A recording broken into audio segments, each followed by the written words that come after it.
Speaking of having fun, let's join Big Steve for the big picture on how to approach a case or fact pattern on UCC's 2207 Battle of the Forms. Look guys, the Battle of the Forms is really just as easy as 4 steps. Here's the big picture. So you've got one offer form from the offeror and another acceptance form from the offeree. The problem is that the 2 forms have different or additional terms. The first step is 2207-1. Check out the acceptance form and look for 2 things. First, does the acceptance form have definite terms like price or quantity that were received in a seasonable or reasonable time after the offer was made?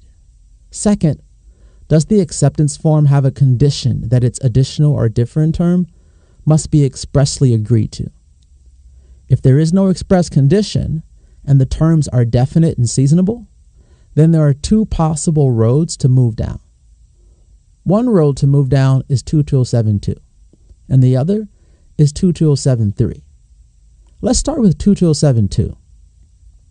You see, under the first step of 2207-1, all we've established is that there are 2 forms with different terms that may still have a contract.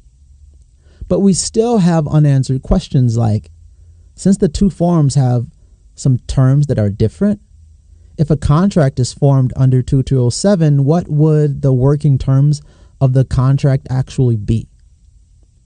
2207-2 helps us answer this conundrum. The application of 2207-2 depends on whether the contracting parties are merchants or non-merchants.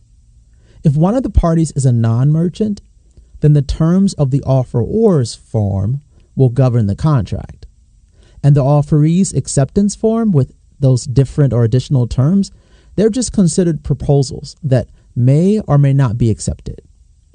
But if both parties are merchants, then the terms of the offeree's acceptance form will actually govern the contract. The next thing we do is move to the 3 2207-2 exceptions. You see, when both parties are merchants, certain things can happen so that different or additional terms will not form or become part of a 2207-2 contract.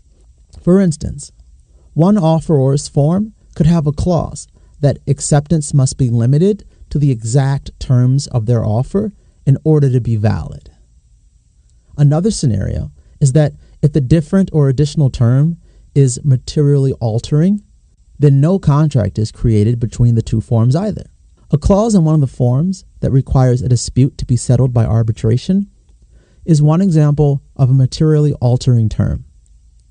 The last exception to a contract being formed under 2207 is when one of the parties objects to the different or additional term.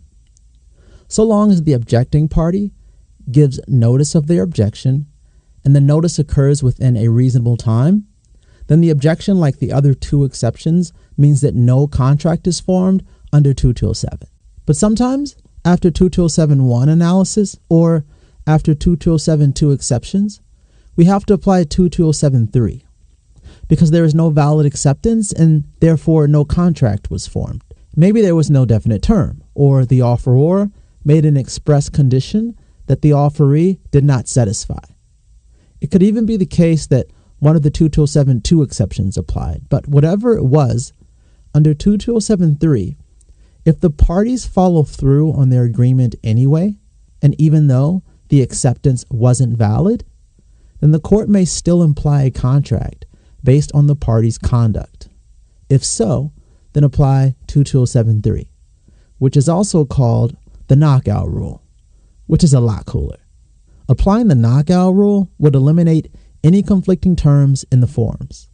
What would happen is that you take the 2 forms and all conflicting or non-identical terms would just be erased and eliminated from the contract, while all of the non-conflicting terms in each of the forms would remain in the contract and set the terms of the agreement. But till next time, keep it super cool.